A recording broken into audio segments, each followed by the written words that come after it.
Hey guys, അപ്പൊ നമുക്ക് എന്തായാലും ഇന്ന് ഔട്ടിങ്ങിന് പോയിട്ട് വരാം. അപ്പൊ ഞാൻ വെയർ ചെയ്തിട്ടുള്ളത് ഈ ഒരു ഡ്രസ്സാണ് കേട്ടോ. ഒപ്പം ഇങ്ങനത്തെ ഒരു സ്ലിംഗ് ബാഗും ഉണ്ട്. അപ്പൊ എന്തായാലും നമുക്ക് വിശേഷങ്ങൾ വീഡിയോയിലൂടെ കാണാം. അപ്പൊ നമ്മൾ എന്തായാലും റെഡി ആയിട്ടുണ്ട്. ഇനി നമുക്ക് പോണ വഴിക്ക് ഒരാളെയും കൂടെ പിക്ക് ചെയ്യാനുണ്ട് കേട്ടോ. Hi hello. അപ്പൊ നമ്മൾ എന്തായാലും വീണ്ടും വന്നിട്ടുണ്ട്. പണ്ട് എന്നോ ഒരു ഷവർമ്മയും കഴിച്ച് പോയ പോക്കാണ് കേട്ടോ ഞങ്ങൾ മൂന്നാളും. പിന്നെ നമ്മൾ കൂടിയിട്ടുണ്ടെങ്കിലും ഇതുപോലെ വീഡിയോ എടുക്കാൻ പറ്റിയിട്ടില്ല. അതിന്റെ മെയിൻ കാരണം എന്റെ അനിയത്തി തന്നെയാണ് കേട്ടോ. അവൾ എറണാകുളത്തായതുകൊണ്ട് അവൾ അങ്ങനെ കിട്ടാറില്ല. പിന്നെ അവൾക്ക് ഫീൽ ആവണ്ടല്ലോ എന്ന് കരുതിയിട്ട് നമ്മൾ പുറത്തു പോയിട്ട് കഴിക്കുന്നതൊന്നും അവൾക്ക് വേണ്ടിയിട്ട് നമ്മൾ വീഡിയോയും ഇടാറില്ല. പിന്നെ എനിക്ക് കുറച്ച് പേരോട് പറയാനുള്ളത്, നിങ്ങളൊക്കെ പറയുന്നത് പോലെ ഡെയിലി നമ്മൾ പുറത്തുനിന്ന് ഫുഡ് കഴിക്കുന്നതൊന്നുമല്ല.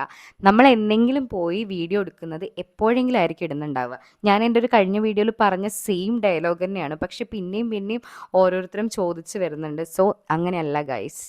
അപ്പോൾ ഇന്ന് നമ്മൾ രാത്രി ഫുഡ് കഴിക്കാനാണ് പോയത്. അടിപൊളി ടേസ്റ്റ് ആയിരുന്നു. അപ്പോൾ എന്തായാലും അടുത്തൊരു വീഡിയോയിൽ അടുത്ത വിശേഷമായി കാണാം. Tata bye bye.